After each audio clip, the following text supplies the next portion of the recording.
لمحہ لمحہ میرا ہر ایک سے سوا جاگتا ہے، میں الگ جاگتا ہوں، درد جدا جاگتا ہے۔ کیا کہنا ہے، واہ واہ واہ، لمحہ لمحہ میرا ہر ایک سے سوا جاگتا ہے، کیا کہنا ہے، میں الگ جاگتا ہوں، درد جدا جاگتا ہے۔ واہ، اے میرے درد بتا حد سے گزرنا کب ہے، کیا کہنا ہے، کیا کہنا اے ہے، میرے درد بتا حد سے گزرنا کب ہے؟ حد سے گزرنا کب ہے، تو جو یوں جاگتا رہتا ہے تو کیا جاگتا ہے۔ یہ عنوان میری جد و جہد دراصل ایک سفر کی نشاندہی ہے۔ ظاہر ہے زندگی کا ایک سفر ہوتا ہے اور سفر جو ہے اس میں صعوبتیں بھی ہیں، اس میں آسانیاں بھی ہیں، لیکن سب سے اہم بات سفر کی یہ ہوتی ہے کہ وہ قدم بقدم آپ کو منزل سے قریب کرتا چلا جاتا ہے۔ تو یہ اسے اسی نظر سے دیکھنا چاہیے، اور پوری زندگی کو جب آپ گزشتہ زندگی پہ نظر ڈالیں گے تو اندازہ یہ ہوگا کہ آپ نے بہرحال کسی ایک منزل کی طرف قدم اٹھایا تھا اور اس کے بہت سے مرحلے طے کرتے ہوئے آپ کہیں نہ کہیں پہنچے۔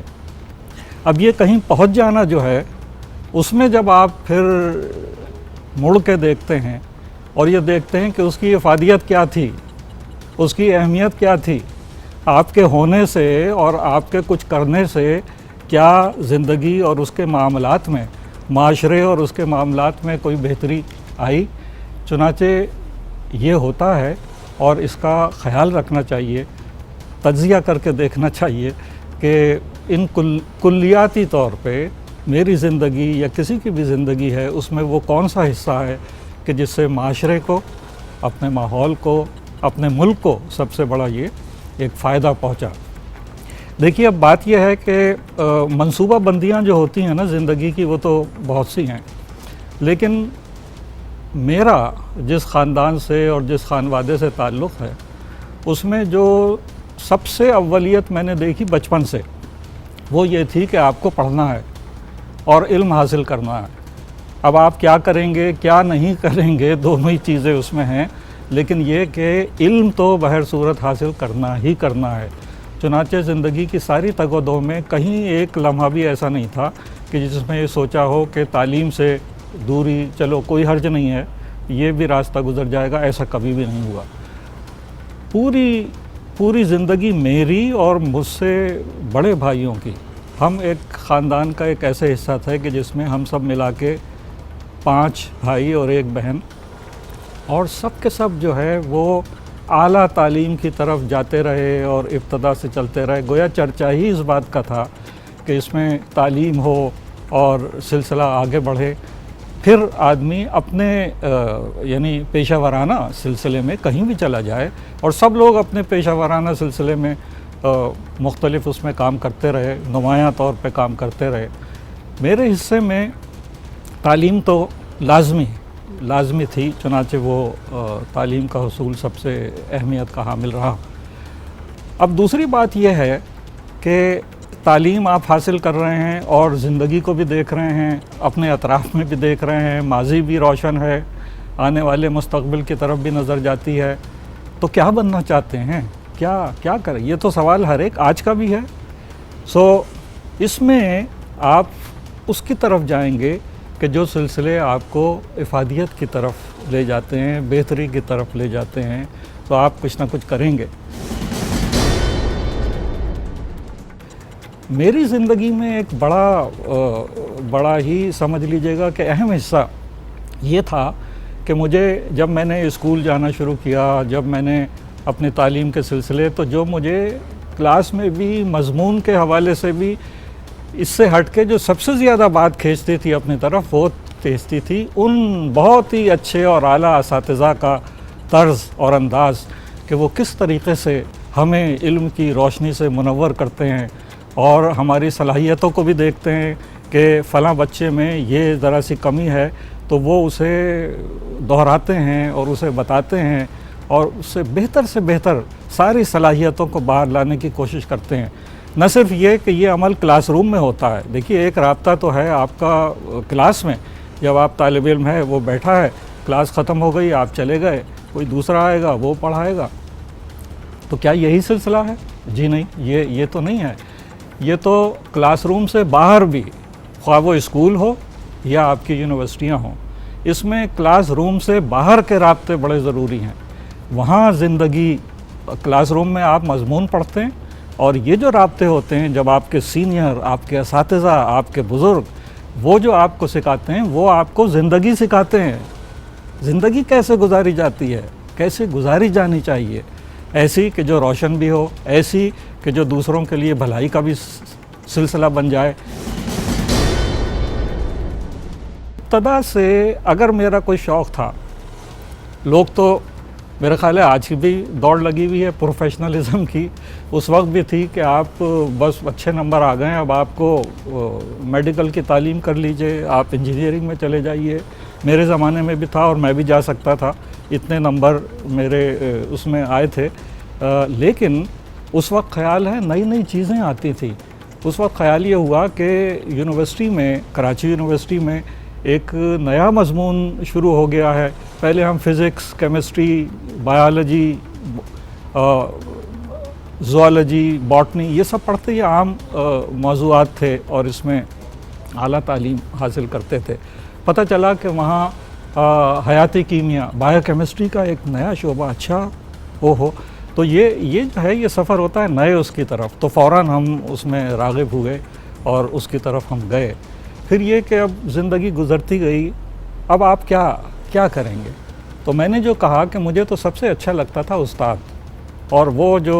حقیقتاً جو استاد اپنے اندر وہ درجہ رکھتے ہیں، وہ قدم قدم پہ آپ کی رہنمائی اور آپ کے ساتھ. اور یونیورسٹی کی سطح پہ تو یعنی اسکول میں جو ہوتا ہے وہ آپ کے والدین کے درجے پہ ہوتا ہے، اور آپ کی کالجز اور اس کی سطح پہ وہ آپ کے بھائی، بڑے بھائی کے طور پہ آپ کے اساتذہ آپ کے ساتھ ہوتے ہیں. یونیورسٹی میں جب آپ پہنچتے ہیں تو وہ آپ کے دوست ہوتے ہیں، اس لیے کہ آپ کو آپ عمر کے اس حصے میں ہیں اور وہ آپ کی جد و جہد اور آپ کا جو سلسلہ ہے اسے آگے لے جانے کے لیے آپ کو گروم کرتے ہیں. علمی سطح پہ بھی کہ آپ کی جو نالج ہے جسے آپ کہتے ہیں،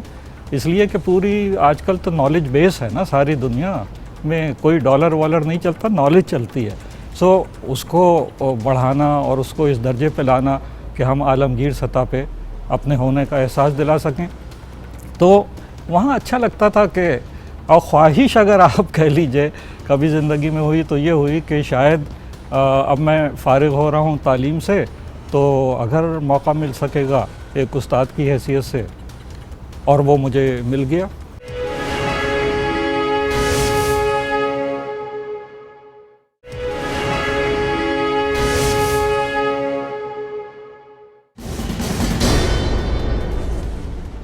سن 66 کی اکتوبر تھی جب میں نے پہلی بار کلاس میں پڑھانے کے لیے قدم رکھا. اب تو وقت گزر کے اتنا سلسلہ آگے بڑھ گیا ہے. اب اس وقت کی جد و جہد میں آپ یہ دیکھیے کہ جو بہت اہم بات یہ تھی کہ پاکستان جیسی جگہ میں کہ جہاں ہمارے اندر کوٹ کوٹ کے پاکستانیت بھری ہوئی آج تک ہے، اور آج تک میرا خیال ہے سبھی میں ہے، وہ ذرا جھک کے دیکھیں اپنے دل کی طرف، وہ ہے، یہی تو ہے اساس، اور کون سی ہے؟ کہاں ہم کھڑے ہیں؟ کوئی دنیا میں ایسا علاقہ نہیں ہے کہ جہاں آپ سر اٹھا کے کوئی آپ سے نہ پوچھ ہی نہ سکے کہ آپ یہاں کیوں ہیں بھائی اس لیے ہے کہ پاکستان ہے، ملک ہے ہمارا. چنانچہ یہ اس میں نظر میں رکھتے ہوئے اور درس و تدریس کا سلسلہ جو شروع ہوا تو پھر یہ آگے بڑھتا چلا گیا. یہ ایک کیفیت کی ابھی میں نے بات کی آپ سے. اب دوسری میں اس سے ملاتا ہوں کہ میرا گھرانہ وہ اس میں مختلف پروفیشن کی طرف جانے والے لوگ تھے، مگر گھر کا گھر سارا وہ اس بات پہ ہمیشہ رہتا تھا کہ گفتگو کی جائے، بات کی جائے، اور اس میں ادب اور زبان اور شاعری یہ ساری چیزیں رچی بسی تھیں. سو میں کچھ کرتا یا نہ کرتا، مگر میں کسی بھی پروفیشن میں جاتا شاعری ضرور کرتا کچھ نہ کچھ. تو ایک یہ سلسلہ جو اس سے جڑا ہوا ہے، جو کوئی ایک غیر اس کے طور پہ نہیں آیا، بلکہ ایک پوری ربط و ضبط کے ساتھ، خاندانی پس منظر کے ساتھ، کہ وہاں اس کا چرچا تھا. تو اس لیے ادب، اور وہ زمانہ یہ تھا. اب میں ایک دوسری بات کہہ دوں اور شاید یہ اس سے جڑ جائے کہ میرے اس زمانے میں کہ جب میں تعلیم حاصل کر رہا تھا یا مجھ سے بڑوں نے حاصل کی یا میرے بعد کچھ سلسلہ رہا، اس میں یہ تھا کہ آپ کچھ بھی پڑھنا چاہ رہے ہوں، کچھ بھی کر رہے ہوں، لیکن اس میں زبان، ادب اور وہ جو پوری ادبی ثقافت ہے اس کا کچھ نہ کچھ حصہ اس میں ضرور شامل ہوتا تھا. چنانچہ ایک رچی بسی شخصیتیں آپ کے سامنے اس وقت آتی تھیں کہ بھائی انجینئر ہے، ڈاکٹر ہے، بزنس مینیجر ہے، مگر یہ کہ اس کا ادبی ذوق. اور جب آپ ادبی ذوق کہتے ہیں تو اس کا مطلب ہے آپ زندگی سے جڑ گئے. آپ کو پورے معاشرے کی بھلائی اور بہتری اور اس کے لیے اور انسانی نفسیات کے ساتھ انسان کے جو اپنے اقدار ہیں ان سب کے لیے آپ کی نظر میں آ جاتے ہیں. تو آپ کے جو افعال ہیں، جو آپ کے اپنے کام ہیں، اس میں بھی یہ منظرنامہ سامنے آنے لگتا ہے کہ جب بھی آپ کوئی کام کرنے کی کوشش کرتے ہیں تو وہ کہتے ہیں کہ بھائی اس میں یہ بھلائی کا یہ پہلو ہونا چاہیے. اچھا یہ ہمارے لوگوں کو فائدہ دے گا، ہاں اچھا. تو یہ جو سلسلہ ہے اس کو دیکھتے ہوئے ہم نے جو کچھ کیا، جو بھی جد و جہد کی، وہ اس طریقے سے سامنے آئی. اور تعلیم میں رہتے ہوئے پھر اعلیٰ تعلیم کی طرف، یعنی میں تو ظاہر ہے کہ یونیورسٹی ہی میں تھا، سو ابتدائی اور بنیادی تعلیم کا بھی مجھے بہت شوق اور ذوق اور چیزوں کو جاننا، لیکن اعلیٰ تعلیم اور اعلیٰ تعلیمی اداروں کو دیکھا. اچھا اس میں ہمارے زمانے میں جب ہم نے پڑھا اور بعد تک یہ سلسلہ رہا کہ ہمیں ایک بات یہ ذہن میں رکھنی پڑتی تھی کہ پاکستان میں رہتے ہوئے بہت اچھے ذہن ہیں، اذہان بہت اچھے ہیں، بہت محنتی طالب علم ہیں، لیکن ہمیں وسائل کی کمی کا وہ رہتا تھا خدشہ یا پیش پر. لیکن میرا ایک خیال ہے کہ اس وقت ہمارے اندر ایک جذبہ یہ تھا کہ کم وسائل میں بہترین کام انجام دو. اگر وسائل نہیں ہیں کوئی مسئلہ نہیں ہے، کم ہے کوئی بات نہیں ہے، لیکن یہ کہ کم وسائل میں بہترین کام سر انجام دینا، منصوبہ بندی کرنا، یہ بہت اہم ہے. سو اعلیٰ تعلیم میں ہمارے ہاں مسائل بہت سارے تھے. سب سے بڑی بات تو یہ کہ اعلیٰ تعلیم اتنی مہنگی چیز ہے ساری دنیا میں آپ جائیں، آپ کو کوئی اپنے بچوں کو اعلیٰ تعلیم دلائے اور اس کے اخراجات برداشت کرنے پڑ جائیں، پاؤں تلے زمین نکل جاتی ہے. یہ پاکستان ہے کہ جس میں ہماری یہ سرکاری کہہ لیجیے پبلک سیکٹر کی یونیورسٹیاں جو ہیں وہ اتنی سی فیس لے کے، بہت تھوڑی سی فیس لے کے، اور اس میں آپ کو زیادہ سے زیادہ جو کچھ بھی وسائل میسر ہیں اس میں آپ کو تعلیم مہیا کرتی ہیں. یہ بڑا اچھا سلسلہ تھا، اور اس سے کتنے آپ سمجھ لیجیے گا کہ نسلیں گزر رہی ہیں. یہ میری نسل ہے، میرے بعد والے ہیں، مجھ سے پہلے کے تھے، وہ اس سے گزرے اور تعلیم کی طرف چلتے چلے گئے، راغب ہوتے چلے گئے. اس کا ایک معاملہ یہ ضرور بنا کہ ہمارے ہاں پہلی بار یہ سوچ پیدا ہوئی کہ ہمارا کلی طور پہ جو جی ڈی پی جو اخراجات کے سلسلے میں وہ بنتی ہے، اس میں تعلیم کا کتنا حصہ ہونا چاہیے. تعلیم کا حصہ بہت کم تھا ساری دنیا میں کم از کم. وہ تو اب تو اور اس کی وہ بڑھ گئی ہے. پہلے 4% جی ڈی پی کا بہت ہی ضروری اور لازمی تھا کہ جو تعلیم کے اوپر خرچ کیا جائے، بنیادی تعلیم بھی اور اعلیٰ تعلیم بھی. مگر اب یہ اس سے بڑھ گیا ہے. ہمارے ہاں تو 1.5% سے اوپر گیا نہیں. ایک وقت میں 2.6 ہو گیا تھا، لیکن پھر ہم واپس آ کے 1.5% پہ ہم اپنا سارا تعلیمی سلسلہ کر رہے ہیں. اس میں سبھی کچھ ہے. اب نئے نصاب بھی ہیں اور اسکولنگ بھی ہے، نئے اسکول بھی ہیں. لیکن بنیادی بات یہ ہے کہ تعلیم کا مہیا ہونا، وہ جو ہم کہتے ہیں کہ بنیادی تعلیم جو ہے وہ مفت اور ہر ایک کے لیے مہیا ہو، یہ ہمیں دیکھ لینا چاہیے کہ ہمارے پاس اتنے اسکول ہیں، اور اگر وہ اسکول ہیں تو وہ خالی نہیں رہنے چاہیے. اور ابھی تو کہتے یہ ہیں کہ تقریباً 2-2.5 کروڑ بچے ہمارے ابھی ایسے ہیں کہ جنہوں نے تو اسکول کی شکل نہیں دیکھی. اب وہ اپنی ایج گروپ میں بدلتے چلے جائیں گے، بڑے ہوتے چلے جائیں گے، انہیں اسکول کے زمانے میں اسکول جانا چاہیے۔ یہ ساری منصوبہ بندیاں بہت اہم ہیں، اور منصوبہ بندیوں کے بعد جو چیز پاکستان میں بہت زیادہ اہمیت کی حامل ہے وہ یہ ہے کہ اس پہ عمل درآمد۔ کتنی اچھی اعلیٰ تعلیمی پالیسیاں بنی تھیں ہمارے ہاں، سبھی اچھی تھی، سب میں بڑے اہم اور اچھے نکات تھے، لیکن جب ہم کہتے ہیں کہ اس پہ عمل درآمد، امپلیمنٹیشن، تو امپلیمنٹیشن میں آ کے ہمارا سارا سلسلہ کمزور ہو جاتا ہے۔ یہ بات ہے کہ اس میں نئی منصوبہ بندیوں کے ساتھ، اور پھر ہمیں یہ بھی دیکھنا پڑتا ہے کہ ہمارا معیار کم سے کم یہ ہو کہ ہمارے بچے جو عالمی سطح پہ جو ہو رہا ہے اس سے واقفیت تو رکھیں اور اس کے قریب ہونے کی کوشش کریں۔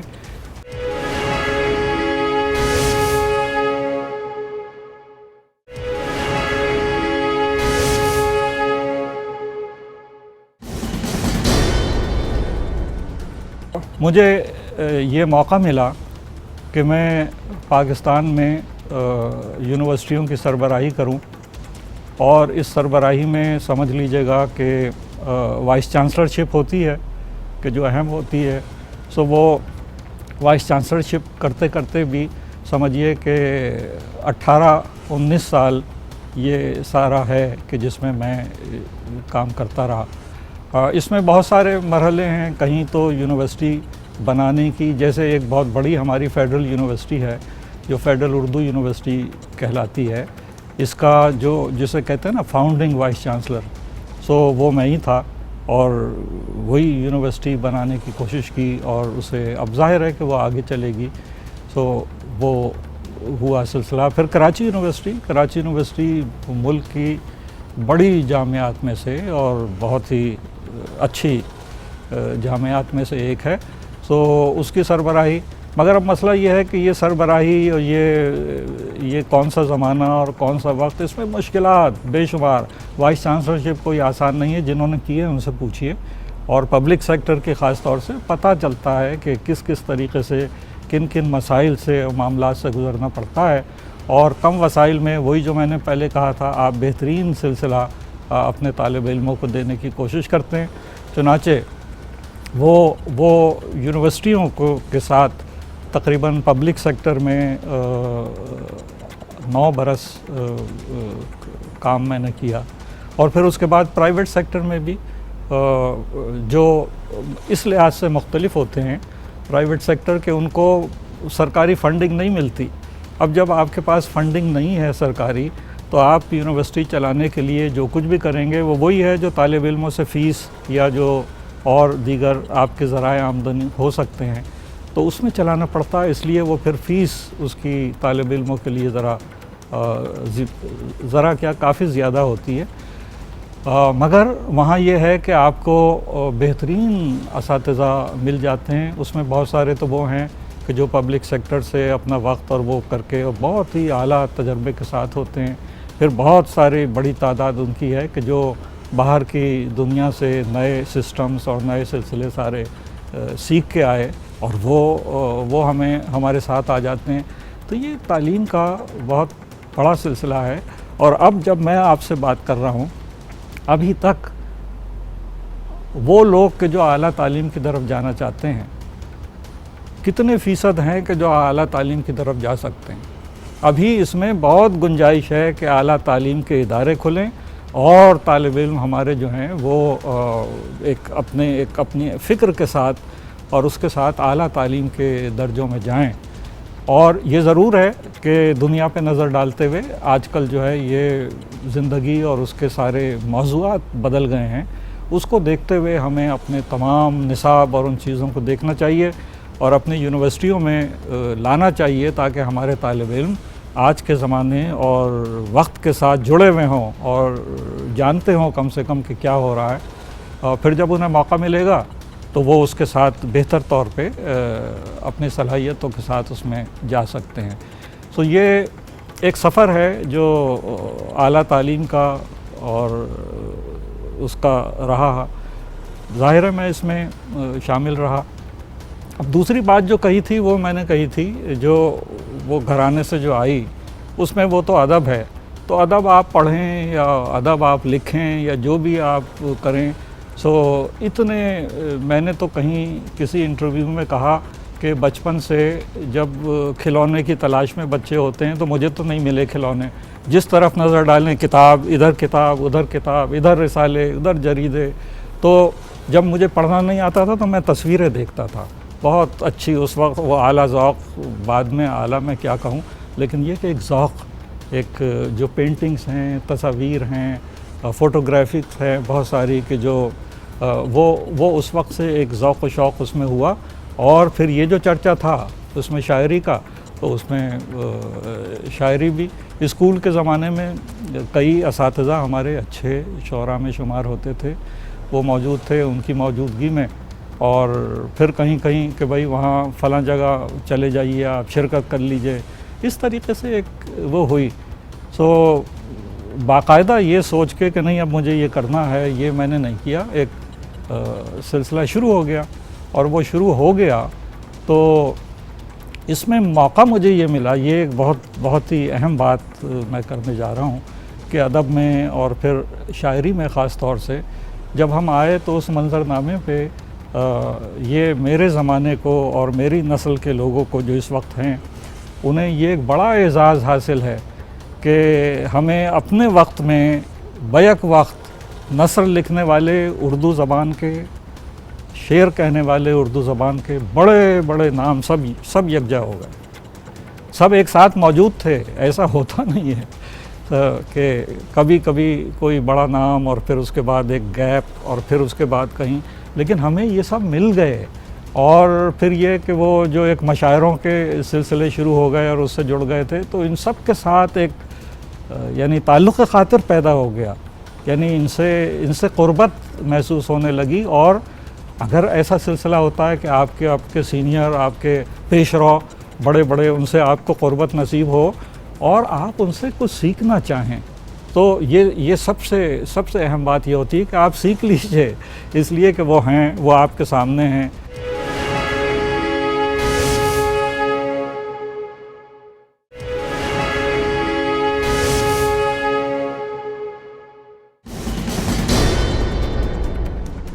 ہمیں یہ موقع ملا کہ سب بڑے یعنی لوگ جو تھے، علی سردار جعفری، اختر الایمان، فیض صاحب ہمارے وقت کے، احمد ندیم قاسمی، کیفی اعظمی، یہ مجروح سلطان پوری کون نہیں ہے، یہ سارے کے سارے ان سے ایک تعلق خاطر پیدا ہو گیا۔ یہ بڑی اور بہت رہنمائی حاصل ہوئی کہ ہم نے ان سے سیکھا، یعنی ان سے شعر کی نزاکتیں اپنی جگہ، لیکن زندگی کے کس طریقے سے جد و جہد کرتے ہیں، زندگی کو کیسے دیکھتے ہیں، کیسے نقطہ نظر کے ساتھ ہم زندگی کی تہداریوں میں نظر ڈالتے ہیں، ویسے آپ کو نظر نہیں آتی۔ یہ ساری چیزیں جو ہیں یہ میری تو زندگی کا بہت بڑا حصہ ہے کہ ادب اور اردو زبان اور بالخصوص شاعری کے ساتھ جو سلسلہ بنا، اس میں سب سے ملاقاتیں، سب سے تعلق خاطر، اور بہت اس میں تو ذاتی طور پہ ایک سمجھ لیجئے گا کہ اب میں یہ تو بڑے لوگ تھے، اب اس میں یہ کہوں کہ یہ میری دوستیاں ان سے تھیں، نہیں، یہ بڑے لوگ تھے، ان سے ہم سیکھتے تھے، یہ ہمارے ساتھ شفقت کے ساتھ پیش آتے تھے، یہ ہماری رہنمائی کرتے تھے، اور پھر وہ دور شروع ہو جاتا ہے کہ جو میرا اپنا ہے، تو اس میں بھی ظاہر ہے کہ یہ سب آ گئے، میرے فراز بھائی تھے، منیر نیازی تھے، یہ سب ہوتے ہمارے جمیل الدین علی صاحب تھے، ان سے قربت، ان کی اس قربت سے اور اس سے اتنا کچھ سیکھا۔ میں نے تو سب چیزیں سیکھی ہیں کہ اگر آپ دیکھیں کہ ان کا منیر نیازی کا مصرع کیسے اور اس میں کیا چیز آپ کو نظر آتی ہے، پر اسراریت سی، معنویت،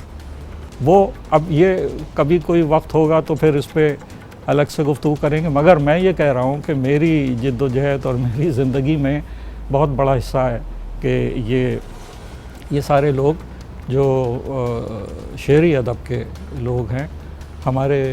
وقت کے یہ لوگ تھے، بڑے مجھ سے پہلے میرے پیش رو،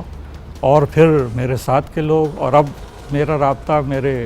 بعد کے لوگوں سے بھی ہے، اس لیے کہ ہر شخص کی ایک ذمہ داری یہ ہوتی ہے کہ وہ اپنے زمانے اور وقت میں جو کچھ اسے ملا ہے وہ اسے منتقل کرے۔ اگر ہم منتقل نہیں کر پا رہے، اپنی تہذیب کو نہیں کر پا رہے، اپنی زبان کو نہیں کر پا رہے، تو ہم نے تو کچھ بھی نہیں کیا، فیلیور، بیکار۔ تو یہ منتقلی ہوتی رہنی چاہیے، یہ نسلاً بعد از نسل، ایک نسل سے دوسری نسل تک یہ منتقلی لازمی ہے۔ یہ تہذیب کی منتقلی ہے، یہ ہماری زبان اور ادب کی منتقلی ہے، یہ ہماری مثبت اقدار کی منتقلی ہے۔ یہ ہمیں چاہیے یہ پہنچائیں، چنانچہ یہ پہنچانے کے لیے کوشش کرتے رہے ہیں اور اب بھی کر رہے ہیں۔ اب آنے والے زمانوں میں شاعری کے اگر حوالے سے کر لیں تو بہت بہت اچھے، اس وقت جو یعنی طرز اظہار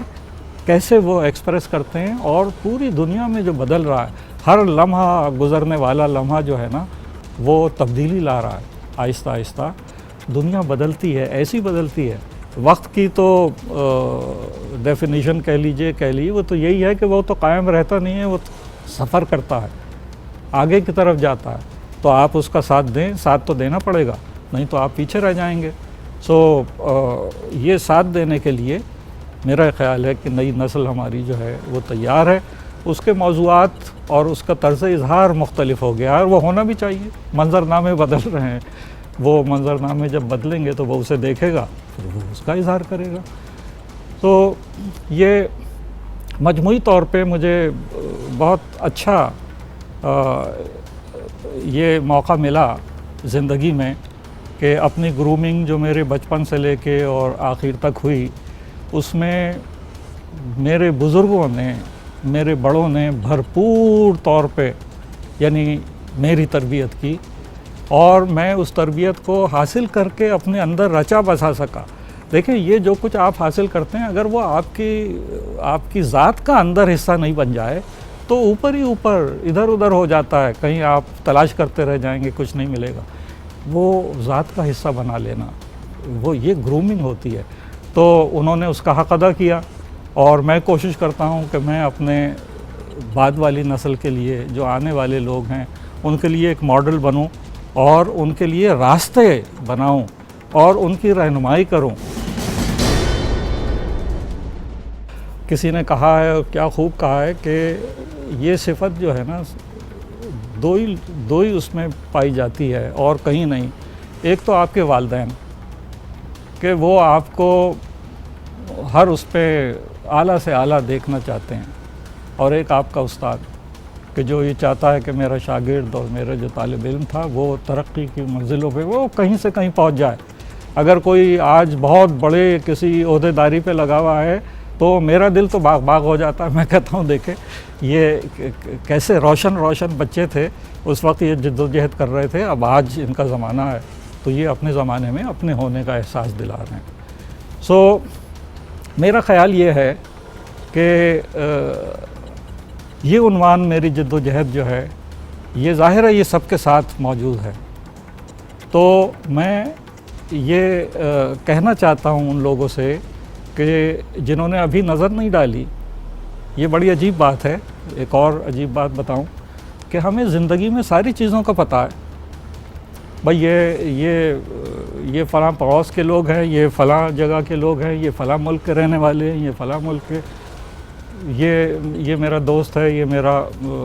جاننے والا ہے، یہ۔ مگر جتنا ہم ان کے بارے میں جانتے ہیں اتنا ہم اپنے بارے میں نہیں جانتے۔ بھائی ہم کون ہیں؟ کسی دانشور نے کہا تھا کہ میں کبھی لاجواب نہیں ہوا، مگر اس وقت جب کسی نے مجھ سے پوچھا کہ تو کون ہے، اپنی جانکاری کے لیے، اپنے آپ کو پہچاننے کے لیے ایسے باصلاحیت نوجوان موجود ہیں۔ ہم آگے دیکھیے کیا بن جائیں گے، لیکن انہیں اس کا احساس ہونا چاہیے، کوئی ان کی پہچان کروا دے کہ میاں یہ صلاحیت آپ میں ماشاءاللہ بہت ہی اچھی ہے، تو وہ اسے لے کے آگے جانے کی کوشش کریں گے۔ تو میں تو یہ کہتا ہوں کہ یہ جد و جہد، یہ زندگی کا سفر، یہ سب کے ساتھ ہے، مگر اس سفر سے آپ گزریں تو ایسا گزریں کہ آپ نے جو کچھ کیا ہو اس میں ایک مثبت پہلو ہو، اور آپ یہ سمجھیں کہ ہاں بے شک میرے ہونے سے میرا وقت اور میرا زمانہ، میرا ملک، میرا معاشرہ اس کو فائدہ پہنچا. اگر یہ ایک جذبہ پیدا ہو یا اندر یہ سوچ ہو کہ بھائی کچھ ایسا میں کروں کہ ان کو کچھ فائدہ پہنچ جائے، ہم بہتر ہو جائیں. ہمارے تو آنے والی ہماری نسلیں سب جو کچھ بھی ہے وہ یہی ہے ہمارا ملک. سو اس کے لیے اگر بہتری ہو جائے گی تو ہماری آنے والی نسلیں، ہمارے آگے کے نوجوان، کل میری جگہ یہاں کوئی اور بیٹھا ہوگا، میرے نوجوانوں میں سے، میرے شاگردوں میں سے، میرے بعد کے آنے والوں میں سے، اور وہ بیان کر رہا ہوگا کہ کتنا مشکل سفر تھا اور کیسے کیسے لوگوں نے ہمت افزائی کی. تو کچھ اور ہو یا نہ ہو، میں تو اپنا نام اس میں لکھوانا چاہتا ہوں کہ انہوں نے اپنے وقت اور اپنے زمانے میں آنے والے وقت کو دیکھتے ہوئے اپنے چھوٹے اور اپنی بعد کی نسل کے لیے ایک رہنمائی مہیا کی. میں سمجھتا ہوں کہ اس سے بہتر اور کیا ہو سکتا ہے.